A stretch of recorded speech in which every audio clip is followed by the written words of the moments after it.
மன்னாரில் தொடர்ச்சியாக பெய்து வரும் கனமழை காரணமாக மன்னார் நகரம் மற்றும் நானாட்டார் பிரதேச செயலர் பிரிவுகளிலே பெருமளவான மக்கள் பாதிக்கப்பட்டிருக்கின்றார்கள். மன்னார் நகர பிரதேச செயலர் பிரிவிலே 43 கிராமங்கள் வெள்ளத்தினால் பாதிக்கப்பட்டிருக்கிறார்கள். 12,469 குடும்பங்களைச் சேர்ந்த 43,623 பேர் பாதிக்கப்பட்டிருக்கிறார்கள். அதே போன்று நானாட்டான் பிரதேச செயலர் பிரிவில் 3 கிராம அலுவலர் பிரிவுகள் பாதிக்கப்பட்டிருக்கின்றது. அதிலே 16 குடும்பங்களைச் சேர்ந்த 56 பொதுமக்கள் பாதிக்கப்பட்டிருக்கின்றார்கள். இதுவரை மன்னார் மாவட்டத்திலே 14 பாதுகாப்பு மையங்கள் உருவாக்கப்பட்டு 367 குடும்பங்களைச் சேர்ந்த 1248 பேர் தங்க வைக்கப்பட்டு அவர்களுக்கு உணவு முதலிய ஏற்பாடுகள் செய்யப்பட்டு சிறப்பான முறையிலே மன்னார் மாவட்டத்தின் வெள்ள நிலைமையை கட்டுப்படுத்துவதற்குரிய ஏற்பாடுகள் செய்யப்பட்டிருக்கின்றது.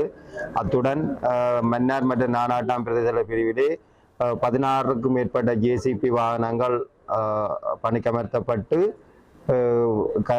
வெள்ளம் தேங்கியுள்ள பகுதிகளிலிருந்து வெள்ள நீர் கடலுக்கு அப்புறப்படுத்தப்பட்டு வரும் நடவடிக்கைகளும் மேற்கொள்ளப்பட்டு வருகிறது. இதனை விட தற்பொழுது பெங்கால் குறைந்த தாளமுக்க நிலைமையால் மன்னார் மாவட்டமும் பாதிக்கப்பட இருப்பதன் காரணமாக இன்றைய தினம் அனைத்து திணைக்களங்களையும் அழைத்து இந்த பெங்கால் குறைந்த தாளமுக்க நிலைமையினை இவ்வாறு எதிர்கொள்வது சம்பந்தமாக கலந்துரையாடப்பட்டது. அதற்கமைவாக அந்த குறிப்பிட்ட நிலைமையிலிருந்து அந்த பாதிக்கப்படுற மக்களை பாதுகாப்பாக வெளியேற்றுவது மற்றும் தற்பொழுது காப்போத்த உயர்தர பரீட்சைக்கு எதிர்நோக்கி இருக்கின்ற மாணவர்களை வெள்ள பாதிப்பு உள்ள பிரதேசங்களிலிருந்து இவ்வாறு பாதுகாப்பான முறையில் அவர்கள் பரீட்சைக்கு தோற்றுவது சம்பந்தமாகவும் நடவடிக்கை எடுக்கப்பட்டிருக்கிறது.